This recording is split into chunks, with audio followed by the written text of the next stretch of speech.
Aleluia! Glória a Deus! Graça e paz, igreja do amor, amém? Glória a Deus, que o amor do Senhor não tem fim. Hoje é um dia para celebrarmos esse amor. Celebrarmos não a morte, celebrarmos a vida, celebrarmos a ressurreição do nosso amado Jesus. E que privilégio estarmos aqui novamente, que privilégio ouvirmos a sua voz e sermos cheios da sua presença, cheios da sua palavra. Nesse momento eu quero que aí onde você está, na sua casa, onde quer que você esteja, você feche seus olhos. Vamos orar, vamos falar com Deus, vamos pedir a Ele que Ele mesmo faça morada em nosso coração, através da sua palavra. Senhor, muito obrigada, Pai. Muito obrigada por estarmos aqui essa noite. Mesmo aquelas pessoas que estão nas suas casas, nós somos a tua casa, nós somos a tua igreja. Não é um lugar que define quem somos, é a tua presença em nosso coração. Por isso te agradecemos porque somos morada. Te agradecemos pelo teu amor, Senhor. Nós estamos aqui porque te amamos, te desejamos, queremos ouvir a tua voz, queremos conhecer mais do Senhor, queremos ser tocados, queremos ser cheios, queremos ser direcionados. Fala conosco nessa noite, nos ensina, nos corrige, nos guia, nos orienta, nos mostra toda a verdade e que em nome de Jesus possamos sair desse dia impactados pela tua presença, pelo teu evangelho e pela palavra transformadora de Cristo Jesus. Nós te oramos e te agradecemos no nome de Jesus. Amém, amém. Glória a Deus. Gente, que alegria estarmos aqui. Eu estou muito feliz. Nós já tivemos um culto pela manhã, às 10 horas da manhã. E eu brinco que, eu confesso que é um desafio estar aqui, gente, porque é muito estranho a pessoa pregar e não ter ninguém olhando para você. Só uma câmera, mas eu sei que tem milhares e multidões aí do outro lado olhando. Então eu vou ficar olhando para essa câmera e imaginando o seu rostinho, imaginando que você está do outro lado com a sua família. Eu não sei de onde você está, já no chat aí você pode botar de onde você está, se é São Paulo, com a cidade, o lugar que você está, mas nós estamos muito felizes com a sua presença. Seja muito bem-vindo. Esse é o nosso momento de cultuarmos, de ouvirmos mais da palavra de Deus. Amém? Eu queria pedir só, por favor, o pessoal que está aqui para me ajudar, a afastar um pouco esse ventilador para bem afastado, porque ele está me atrapalhando um pouco o vento. Gente, o gerador da igreja quebrou hoje. Imagina. Então a gente está aqui no calor, quer dizer, no caso eu, né? Vocês estão na casa de vocês. Mas está aqui no calor, mas glória a Deus pelo calor, gente. Amém? Mas é melhor o calor do que o vento assim no rosto, que pode atrapalhar um pouco e tirar a concentração. Você está comigo aqui? Então vamos conhecer mais do que Jesus tem para nós.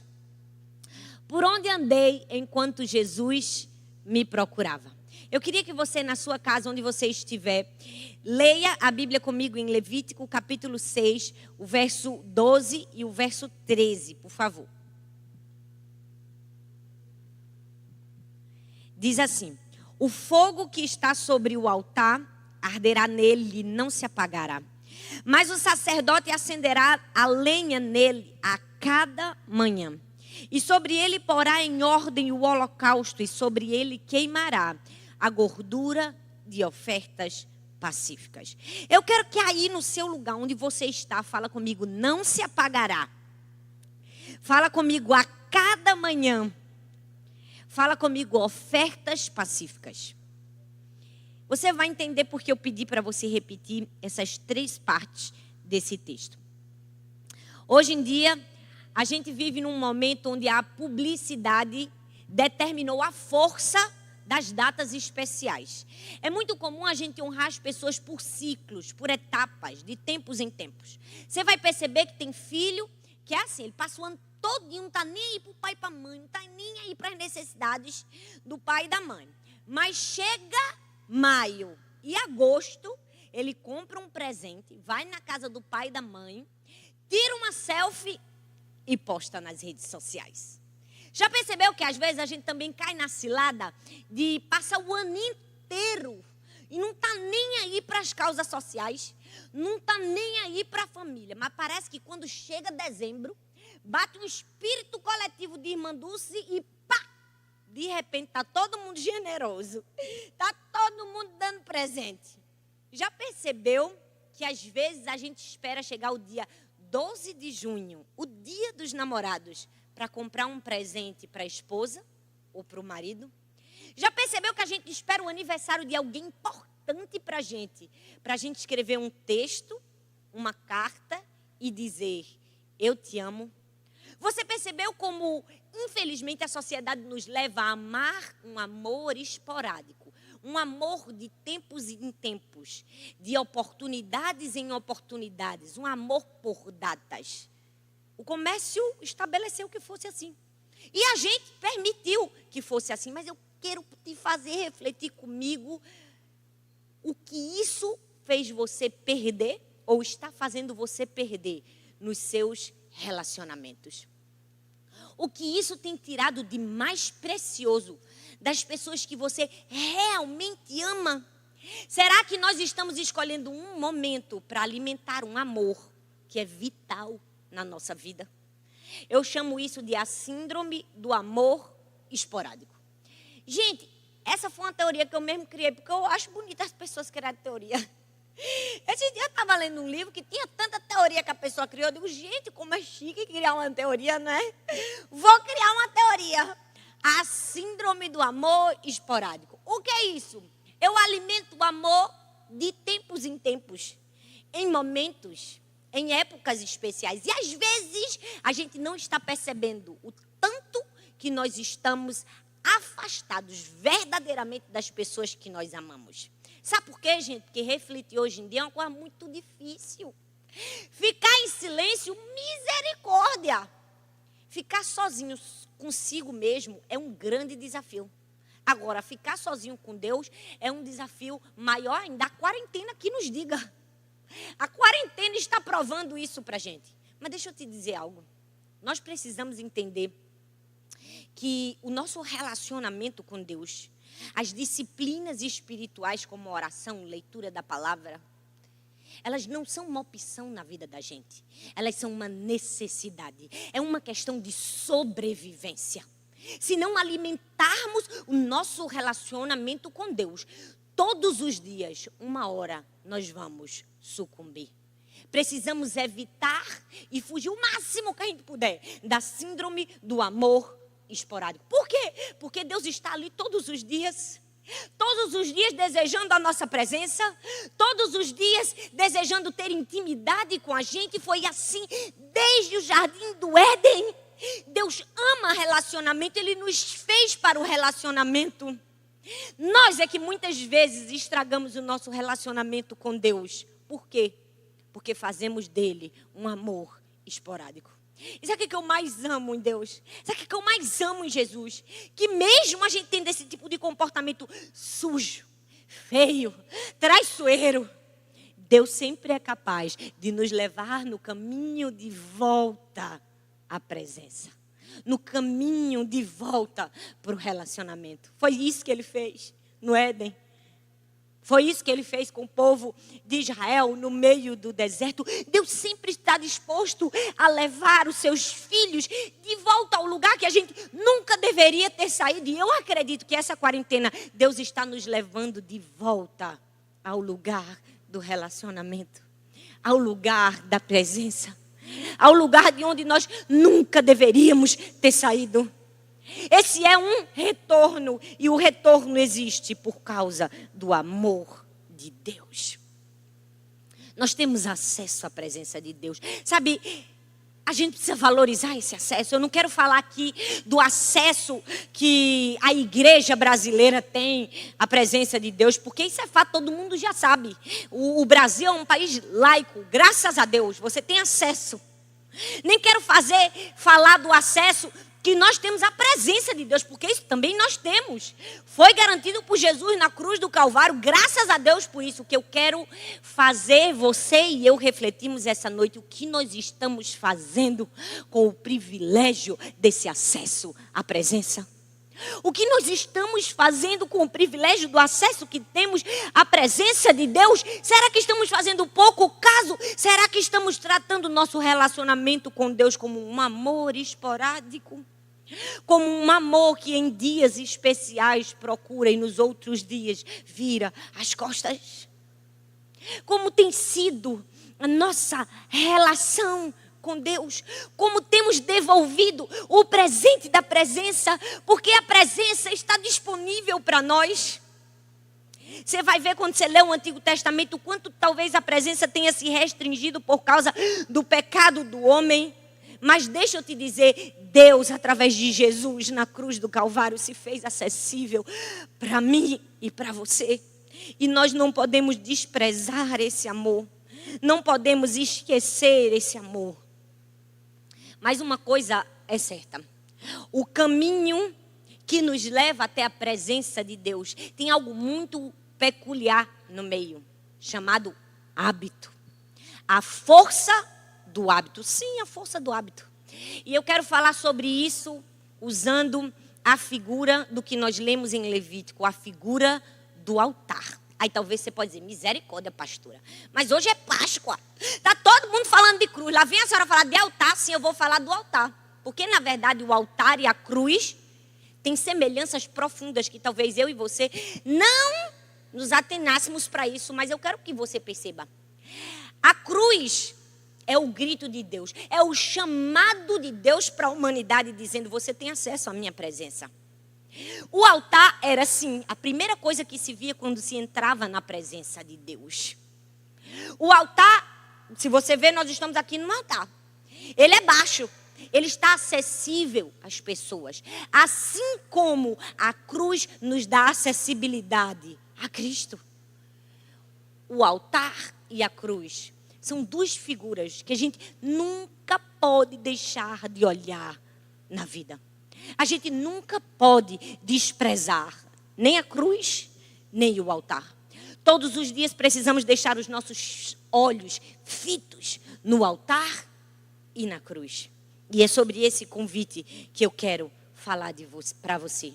Eu quero te convidar a valorizar a presença, a valorizar a acessibilidade ao altar e a cruz. E como é que a gente faz isso? Vou te dar 3 respostas. A primeira é constância. Constância. O texto diz em Levítico 6, capítulo 12, a parte A, diz assim: o fogo que está sobre o altar arderá nele e não se apagará. O texto diz, não se apagará. Isso significa que a presença de Deus é sempre constante, nunca se apaga. Mas e a minha e a sua? Deixa eu te dizer, Deus nunca vai nos pedir algo que Ele não tenha feito antes. Deus sempre é o exemplo. E no relacionamento entre Deus e o homem, Ele sempre foi quem tomou a decisão de primeiro buscar o homem, de ir até nós, de buscar a nossa presença. Mas, e a nossa presença é constante para com Deus?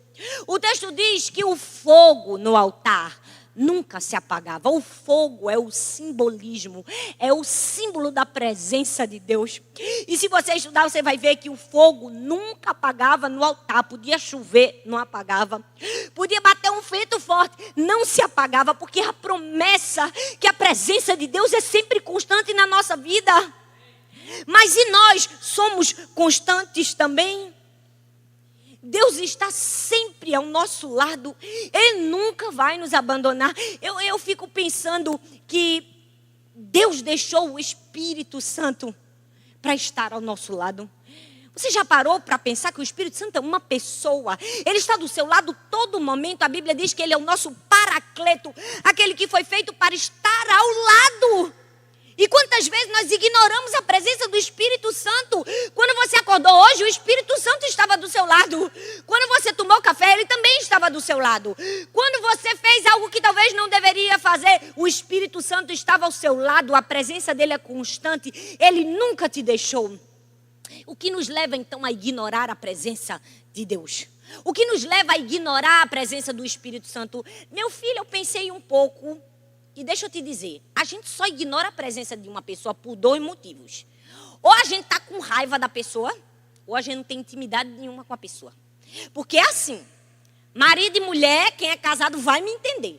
Basta ter uma briguinha, o que é a primeira coisa que você faz? Você fica mudo. Você fica faz, sim, não. O máximo que você responde é monossilabicamente. É ou não é? É, com certeza está caindo a ficha aí para você. Por quê? Porque a gente está com raiva. Quando a gente está com raiva, a gente não quer conversar. Mas quando é que a gente não conversa mais com uma pessoa? Não é só quando a gente está com raiva, não. É quando a gente não conhece a pessoa. É quando a gente não tem intimidade.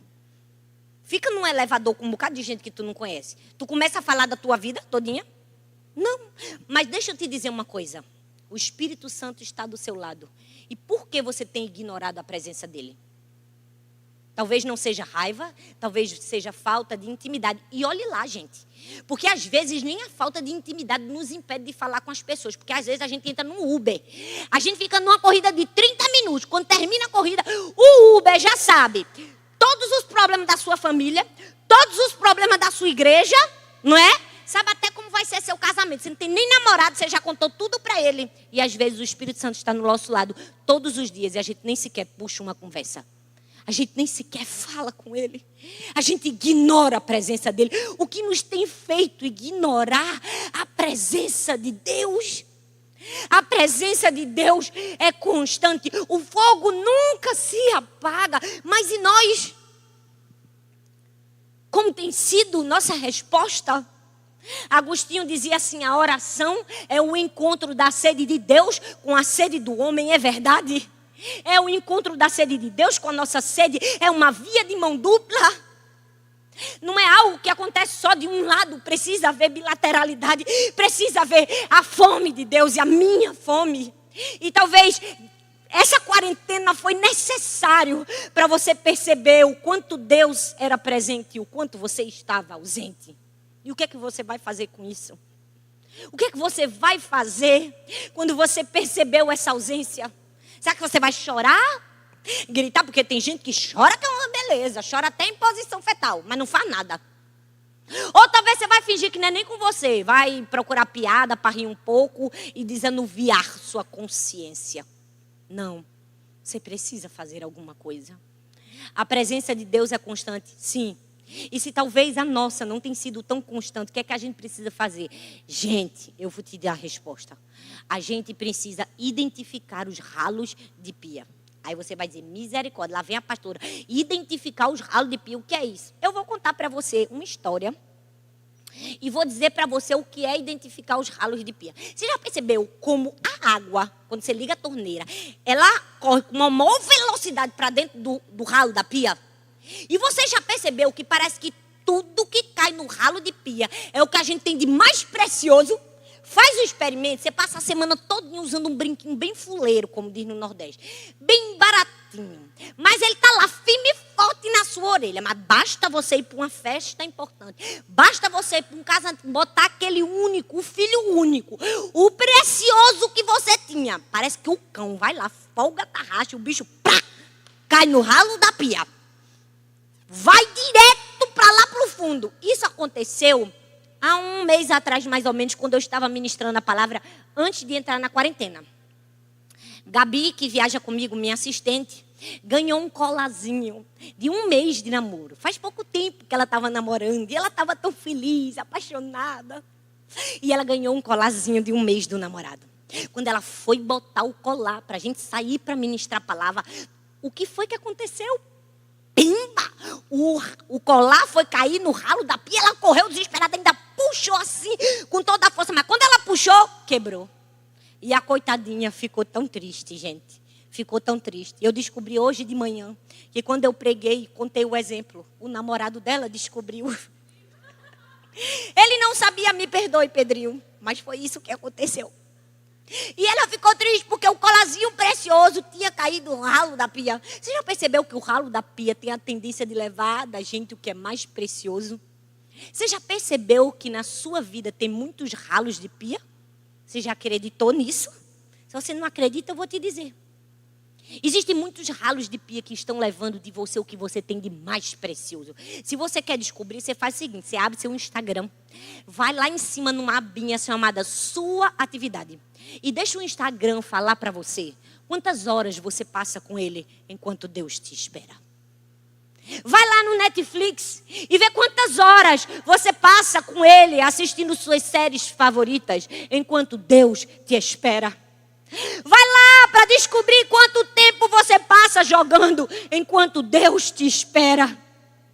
Eu não estou dizendo que você vai comprar um bilhete para Marte e se excluir do mundo. Eu estou dizendo que aquilo que é prioridade na nossa vida, às vezes está escorrendo pelo ralo da pia. Nós precisamos aprender a identificar quais são os ralos de pia na nossa vida. C.S. Lewis escreveu um livro que chama assim, Cartas de um Diabo ao Seu Aprendiz. Nesse livro tem 2 personagens, que são 2 capetas, 2 cão. O mal danado e o vermelindo. O mal danado é o capeta velho e o vermelindo é o capeta novo. E aí, o capeta mais velho fica ensinando todas as estratégias ao capeta mais novo de como destruir os homens. E você sabe qual é uma das maiores armas do capeta para destruir o ser humano? A distração. Porque quando nós estamos distraídos, nós estamos mais vulneráveis ao pecado, à tentação. É por isso que eu quero falar para mim e para você hoje. Cuidado com os ralos de pia. Cuidado com aquilo que tem te distraído e levado você a uma vida inconstante. Você quer ter um amor verdadeiro com Deus e não simplesmente um amor esporádico. Identifique os ralos de pia. Descubra aquilo que está roubando seu tempo e seu amor. E aí, depois que você descobre que Deus é constante, você talvez não tanto, e aí você identifica aquilo que está te atrapalhando, o que é que você faz? Você aprende a dar a Deus o dízimo de tudo na sua vida. Todo mundo que é cristão sabe o princípio do dízimo. O que é o dízimo? É dar a primícia, é dar o mais importante, é dar o primeiro. É dar a Deus 10% de tudo que você tem. Aí você acha que 10% é só do aspecto financeiro. É sim. É do aspecto financeiro. Inclusive nesses tempos. Tem gente que acha que Deus excluiu ele de dar o dízimo na hora da pandemia. Não, dízimo é fidelidade. Dízimo é uma questão de escolha, de princípio e de caráter. Mas o dízimo que precisamos dar a Deus é de tudo. Você sabe que tudo é tudo? Pois é, tudo é tudo. Olha que coisa profunda. Tudo é tudo. É o seu tempo, é o seu amor, é a sua dedicação. Precisamos dar a Deus o dízimo de tudo na nossa vida. Deixa eu te dizer uma coisa, se tiver alguma nutricionista que está aí me ouvindo, porque com certeza deve ter. Ela vai dizer que a primeira refeição do dia é a mais importante de todas. Quem nunca ouviu isso, gente? E mesmo que você não tiver um nutricionista, que você for para o Google, ele também vai dizer isso. Por quê? Porque você passa horas e horas dormindo sem se alimentar. Então, sua primeira refeição vai repor essa lacuna que você deixou. Por isso que ela é a mais importante. Deixa eu te dizer, o princípio, o começo, a primícia é o mais importante. E se é o mais importante, é isso que precisamos dar para Deus. Não sei se você já leu, mas então, estourou aqui no Brasil, no mundo inteiro, na verdade. Um livro chamado O Milagre da Manhã, de um cara chamado Hal Elrod. Eu não sei se é esse mesmo o nome dele, não, mas eu li o livro dele. Eu li esse e o que vem depois também eu li. Aí você vai dizer, vou ler esse livro. Não precisa, vou te dar toda a resenha agora, você não vai precisar. É 200 páginas, ele dizendo assim, acorde cedo. Pronto, o livro é isso aí. Ele vai passar 200 páginas para te ensinar a acordar de 5 horas da manhã. Olha aí. Está lida também a cultura, estou te dando o livro de graça. Mas é a verdade. Ele passa 200 páginas ensinando a importância de se acordar cedo. Tem um certo ritual quando você acorda cedo. E deixa eu te dizer, nesse livro ele cita um outro camarada que diz assim, as primeiras horas do dia são o leme da vida. E é verdade. Aquilo que você faz no comecinho determina o resto do seu dia. Começa com mau humor, começa estressado, começa pegando o celular e recebendo um carão do teu chefe para tu ver como é teu dia. O como você começa faz diferença no resto do dia, gente. Outra vez eu li um outro livro, que agora não me lembro que livro é esse, porque faz muito tempo, dizia assim, ó, que quando uma pessoa acorda e forra a cama, o dia dela é melhor, ela consegue fazer mais atividades. Porque se você entende que você faz uma atividade pequena, você consegue fazer várias atividades pequenas, e quem faz várias atividades pequenas faz uma atividade grande. E é verdade isso também. Jesus está me ensinando essa técnica. Tem dias que eu dou umas falhadas. Mas eu estou me esforçando. Deixa eu te dizer, aquilo que você faz no princípio determina o resto do seu dia. Isso significa o quê, pastora? Eu tenho que ter constância na minha vida de relacionamento com Deus. Eu poderia te dar o exemplo de várias pessoas, mas para mim não ia ter muito crédito, porque eu não convivo com essas pessoas, para ter certeza que a pessoa é o que ela fala. Agora, eu sou casada com meu marido há 15 anos, vou fazer 16. E nesses 15 anos, acredite que eu estou dizendo em nome de Jesus, eu nunca vi sabe o que é um dia sequer o meu marido começar o dia sem antes ler a Bíblia e buscar a Deus. Ele tem um lema que ele diz assim: sem Bíblia não tem café.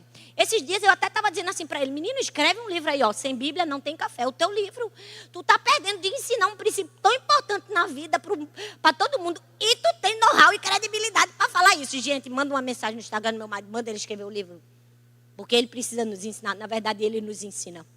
E ele ensinou isso para as minhas filhas. Elas têm 7, 8 e 6. É tão lindo, gente. As bichinhas acordam de manhã. Elas não comem, elas pegam a Bíblia. Já queriam. No começo dava trabalho, elas esqueciam. A gente ficava no pé. Agora elas já fazem sozinha. Por quê? Porque nós precisamos aprender a dar a primícia para Deus. O mais importante para Deus. O começo para Deus. E o texto diz que é a cada manhã. O texto diz que o sacerdote colocava a lenha a cada manhã. Você acha que Deus colocou esse a cada manhã na Bíblia? Só uma implicância para quem não gosta de acordar cedo, gente? Claro que não. Se Deus colocou a cada manhã, é porque Ele queria nos ensinar um princípio. Ele queria nos ensinar que o primeiro é para Ele. O que é que vai fazer você nunca tirar os olhos do altar e da cruz? Constância. E o que mais? Segundo lugar, cooperação. Levítico 6, o 12b diz assim: mas o sacerdote acenderá a lenha nele a cada manhã. A cada manhã. Será que você realmente ama aquilo que você pensa amar? Pensa comigo. Tem um livro de James Smith que diz assim, o livro é Você ama... Como é o nome do livro, gente? Eu até anotei aqui. Volta. Você é aquilo que você ama. Tem um livro de James Smith que diz: você ama... Menina, você é aquilo que você ama. Nesse livro, ele fala sobre um filme, um clássico do cinema mundial chamado O Stalker. Não vou te dar o spoiler, porque se você quiser assistir o filme, você pode assistir. Mas vou te explicar um pouco do princípio. Nesse filme, existe uma sala dos desejos. E a pessoa que entra nessa sala, ela recebe o desejo que ela mais quer na vida. Só que não é aquilo que ela pensa que ela quer, é aquilo que ela realmente quer. Então um personagem virou para o outro no filme e disse assim: mas e se eu não sei o que eu quero? Aí ele respondeu e disse assim: o que você quer é o que é revelado nos seus hábitos e nas suas escolhas cotidianas. Uau! Que tapa na cara da gente. É verdade. Você já parou para perceber que aquilo que nós desejamos profundamente se revela nos nossos hábitos? Gente, porque eu vou te dizer, cai muito bem hoje na rodinha gospel queimar pelo Espírito Santo. Dizer que ama o Espírito Santo, dizer que quer queimar, que quer chapar, que lê a Bíblia, que ora. E glória a Deus que tem muita gente que é assim, que ama a presença e que busca a presença, mas a gente sabe também que tem muita gente que fala e não vive o que fala. Sabe por quê? Porque de tanto ouvir na igreja e em tantos lugares que a gente deve amar a presença de Deus, que a gente deve amar a leitura da palavra de Deus, que a gente deve amar a oração, a gente acredita que ama. Mas na verdade nós só amamos verdadeiramente e profundamente aquilo que os nossos hábitos respondem. Não adianta você dizer que ama ser fitness se você sai da academia e toma um litro de milkshake. Você não ama ser fitness. Você é um mentiroso que ama ser fitness, ama e vai até o fim. Os nossos hábitos, as nossas escolhas determinam aquilo que nós amamos profundamente. Para comigo e pensa. E se fosse você hoje nessa sala desses desejos, o que era que ia revelar? Qual seria o seu desejo mais profundo revelado? Será que esse desejo te aproximaria mais de Deus? Ou te distanciaria de Deus? Eu quero fazer uma pergunta para mim e para você hoje. E se Jesus te convidasse para passar a quarentena só você e ele, sem mais ninguém, você aguentaria? Se você não tivesse acesso a mais nada? A internet, a televisão, a distrações. Se Deus te convidasse para uma quarentena, como você ficaria? Seus desejos mais profundos não são entendidos naquilo que você fala, mas naquilo que você faz. Naquilo que nós fazemos. É por isso que nós precisamos de cooperação. Porque o texto diz que o fogo no altar nunca se apaga, mas o lenhador tem que ir lá, o sacerdote tem que ir lá acender a lenha a cada manhã. Todos os dias. Toda a hora. Por quê? Porque Deus não muda. Nada muda a natureza de Deus. Nem o nosso pecado, nem a nossa santidade alteram a natureza de Deus. Deixa eu te dizer, quando um pecador se arrepende e vai para o céu, imagina a alegria de Deus. E quando alguém perece e vai para o inferno, imagina a tristeza dele. Mas deixa eu te dizer, isso não faz Deus ser mais Deus ou menos Deus. Nada muda a essência, a natureza de Deus. O reino continua se movendo apesar de mim e apesar de você. A natureza de Deus não é alterada. Mas tem gente, pelo amor de Deus, que acha que está fazendo um favor para Deus quando vem para a igreja. Que acha que está fazendo um favor para Deus quando serve em algum lugar. Não, gente. Nada muda a natureza de Deus. Ele permanece sendo o mesmo, autossuficiente. Mas o que é que Ele quer de mim, de você? Ele quer relacionamento. Ele quer, entenda, Ele não precisa, Ele quer. Porque tem gente que acha que Deus precisa. Deus não precisa, Deus quer porque Ele entende que nós somos os que mais precisamos. O nosso relacionamento com Deus é movido por bondade e por necessidade. Bondade de Deus e necessidade nossa. E é por isso que isso precisa ficar muito claro na nossa mente. Para a gente não achar que o nosso relacionamento com Deus é movido por bondade da gente e necessidade de Deus. Não! Anota aí no seu lugar, na sua agenda, na sua Bíblia, num papel. Porque se tem um camarada para ter amnésia, é o tal do crente. Nosso relacionamento com Deus não é movido porque a gente acha que Deus está precisando da gente. É movido por bondade, por favor, por misericórdia de Deus e por necessidade nossa. Somos nós que precisamos. Somos nós.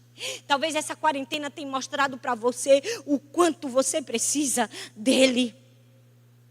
O quanto você necessita dele para sobreviver. O sacerdote põe a lenha cada manhã. Isso significa o quê, gente? Significa que lenhador tem mãos calejadas. Significa que não é fácil. Significa que não é um trabalho convidativo. Ninguém acorda de manhã e diz: meu Deus, já acordei hoje. Que dia lindo, que dia maravilhoso. Me deu vontade de ir ali da floresta, quer derrubar umas árvores, cortar umas lenhas, fazer uns calos nas minhas mãos. Não! Cortar a lenha não é um serviço convidativo. É por isso que relacionamento com Deus é renúncia. Mas todos os dias o sacerdote põe a lenha. O fogo não apaga. É por isso que eu gosto do fogo e da lenha. Do fogo e da lenha. Não fala só do fogo se você está se esquecendo da lenha. A lenha precisa ser colocada no altar todos os dias. E o texto diz: a cada manhã é com prioridade. É a cada manhã.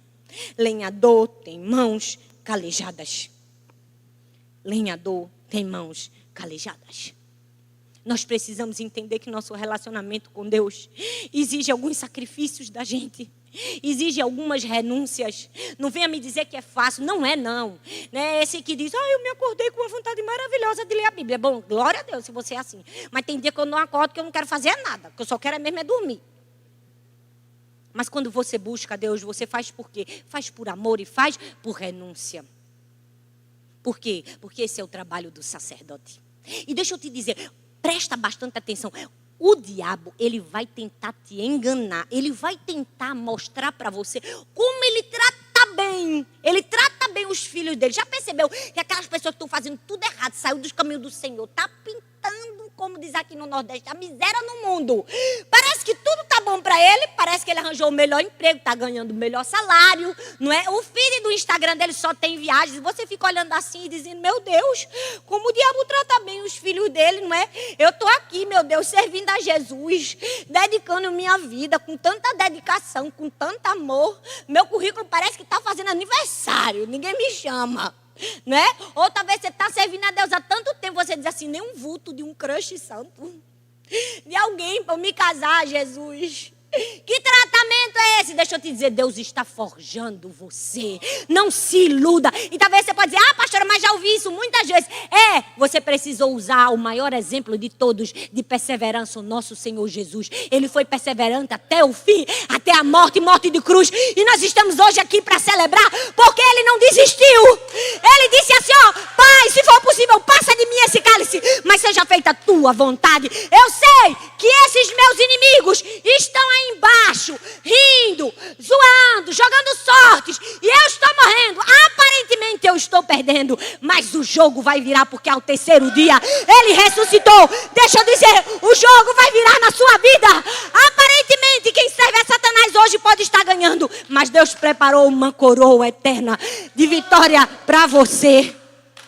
Vai chegar a sua hora. O que é que você precisa? Constância e cooperação. Você precisa fazer a sua parte. Você vai ter que renunciar, carregar a cruz todos os dias, mas vai valer a pena. Porque a gente não vai ganhar a coroa só quando chegar no céu, não.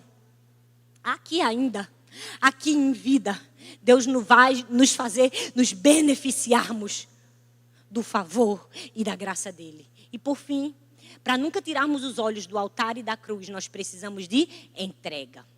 Constância, cooperação e entrega. O verso 13, a parte B, diz assim: e sobre ele queimará a gordura de ofertas pacíficas. Ofertas pacíficas. Entenda, o livro de Levítico fala de 5 tipos de ofertas diferentes. Existem algumas ofertas voluntárias e algumas ofertas obrigatórias. Mas a oferta pacífica era uma oferta voluntária. Era uma oferta que era dada para agradecer. Era uma oferta de gratidão pela paz, pela comunhão com Deus. Por que Deus colocou nesse texto as ofertas pacíficas, se Ele poderia ter colocado outra oferta no lugar? Porque Ele queria dizer que o nosso relacionamento com Deus não é baseado em obrigatoriedade, é baseada na voluntariedade. É baseada no nosso desejo de ir até Ele. Deixa eu te dizer, o sacrifício de Jesus na cruz consumou, fez tudo o que nós precisávamos para a salvação, mas não é só isso. E calma que eu não estou falando nenhuma heresia. Ele nos deu acesso à presença dEle, mas somos nós que escolhemos todos os dias, a cada manhã, colocar a lenha no fogo do altar para estar na presença dEle. Isso nos fala de entrega.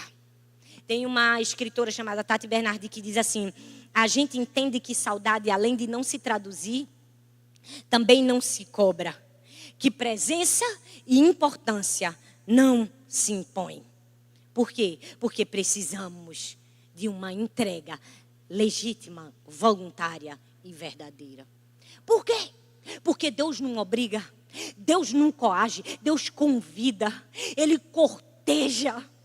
Norman Geisler tem um livro que diz assim: não tenho fé suficiente para ser ateu. E esse livro é incrível. Ele fala assim de uma maneira muito linda, muito poética, com uma presença de Deus assim tão sedutora, tão convidativa, que Ele não precisa coagir. Nós somos impulsionados a desejar, a continuar ali. É assim o amor de Deus. Deus não obriga a gente a amar, Deus não obriga a gente a servir. Ele nos convida em amor. É um convite. Você nunca vai imaginar Deus botando a faca no seu pescoço e dizendo: venha me buscar. Não, Deus não precisa fazer isso. Você nunca vai imaginar Deus pegando o celular e mandando uma mensagem no WhatsApp para você. Você consegue imaginar Deus dizendo assim: bom, para mim já deu, está tudo acabado, a fila andou, né? Eu estou há séculos esperando você me dar uma resposta e você só me deixa no vácuo. Olha, eu preciso te dizer que o que tem limite não é só município não, minha paciência também limite. Acabou. Você imagina Deus fazendo isso com você? Como os homens fazem? Não, porque o amor de Deus não coage com vida. Sabe, infelizmente, muitas pessoas no mundo têm uma visão completamente errada de quem nós somos. Acha que a religião é uma focinheira que colocaram na boca da gente, que a gente vive morrendo de vontade de fazer tudo que é errado, mas a gente não faz por causa de um dogma, a gente não faz por causa de uma lei. Não, eu acredito sim que tem muito sepulcro caiado, muita gente que faz porque tem uma regra, mas eu acredito também no amor voluntário, no amor que convida, na entrega legítima, na entrega que se conquista. Eu acredito sim que fazemos por amor, que deixamos vício porque amamos, porque deixamos prostituição porque amamos. A religião não é uma obrigação. Jesus não é uma obrigação. Ele é um convite voluntário de entrega. Cabe a mim e a você fazermos parte dessa entrega todos os dias. Constância, cooperação e entrega. Eu queria ler para você uma letra de uma música. É uma música secular e eu quero que você entenda o porquê eu estou lendo essa música secular. Não quer dizer que eu aprovo essa música. Eu queria que você fosse completamente livre de qualquer religiosidade padrão na sua mente. Eu quero que você entenda que eu quero que você saia dessa música secular para a segunda música que eu vou ler, uma música cristã. Essa primeira música é uma música de um autor chamado Nando Reis e diz assim: desculpe. O tema da música é por onde andei enquanto você me procurava. Por isso que essa palavra é por onde andei enquanto Jesus me procurava. Diz assim: desculpe, estou um pouco atrasado, mas espero que ainda dê tempo de dizer que andei errado. Até para uma que andei errado. E eu entendo. As suas queixas são tão justificáveis. E a falta que eu fiz essa semana são coisas tão óbvias até para uma criança. Por onde andei enquanto você me procurava? Será que eu sei que você é mesmo tudo aquilo que me faltava? Por onde andei enquanto você me procurava? E o que eu te dei foi muito pouco ou quase nada. E o que eu deixei? Algumas roupas penduradas. Será que eu sei que você é mesmo tudo aquilo que me faltava? Será que hoje você se encontra nessa música? Por onde você andou enquanto Jesus te procurava? Será que você sabe realmente que Ele é tudo o que você precisava? Será? Será que seu desejo mais profundo realmente é a presença do Espírito Santo em você? Ou será que você abandonou por justificativas tão banais que até uma criança perceberia que era uma mentira? Eu não sei se esse sermão foi difícil para você e para mim. Eu não sei se foi uma palavra que talvez está trazendo uma dor no seu coração. Talvez você está agora chorando porque você se achou nessa música. Você está se achando dizendo: meu Deus, por onde andei enquanto o Senhor me procurava? Talvez essa quarentena veio só para fazer você perceber o quão distante estava. Será que essa quarentena veio para fazermos cada um de nós percebermos, enxergarmos que nós estávamos nos escondendo enquanto Jesus nos procurava? Eu quero que você não fique triste nem angustiado. Eu quero te dizer, há uma esperança para você. Sair dessa música e ir para uma segunda. E ir para uma canção que diz assim: que sejas meu universo, Senhor. Não quero dar-te só um pouquinho, uma miséria, o resto do meu tempo. Não quero dar-te um dia apenas da semana, no domingo quando eu vou à igreja. Que sejas meu universo. Não quero dar-te as palavras como gotas. Não, quero que saia um dilúvio de bênçãos da minha boca. Que sejas meu universo. universo. Que sejas tudo que eu sinto, que tudo que eu penso, que de manhã, Senhor, quando eu acordar, sejas meu primeiro pensamento e a luz na minha janela. Que sejas meu universo. Que enchas cada um dos meus pensamentos. Que tua presença, teu poder, seja o alimento que eu preciso todos os dias de manhã quando eu acordo. Que seja o pão antes do pão. Que sejas meu universo. Não quero dar-te só uma parte dos meus anos, não. É muito desperdício. Te quero o dono do meu tempo, dos meus planos. Que sejas meu universo. Não quero minha vontade, não. Nossa vontade é perversa, é maligna. É egoísta e egocêntrica. Quero dar-te. Quero te entregar-te, quero agradar-te. E cada sonho que há em mim, aqueles mais profundos, eu quero entregar-te. Que sejas meu universo. Que sejas tudo que eu sinto e tudo que eu penso. Que de manhã seja o primeiro pensamento e a luz em minha janela. Que sejas meu universo. Feche seus olhos. Eu convido você aí onde você está a quebrantar o seu coração. Hoje é a oportunidade que Deus me deu, que Deus te deu de cantar essa canção, de virar o jogo, de dizer: eu quero estar aqui, Senhor, quando o Senhor me procurar. Eu não quero só a acessibilidade da tua presença, eu quero a acessibilidade da minha presença também. Me acha, Senhor. Me encontra, Senhor. Cante essa canção para Ele.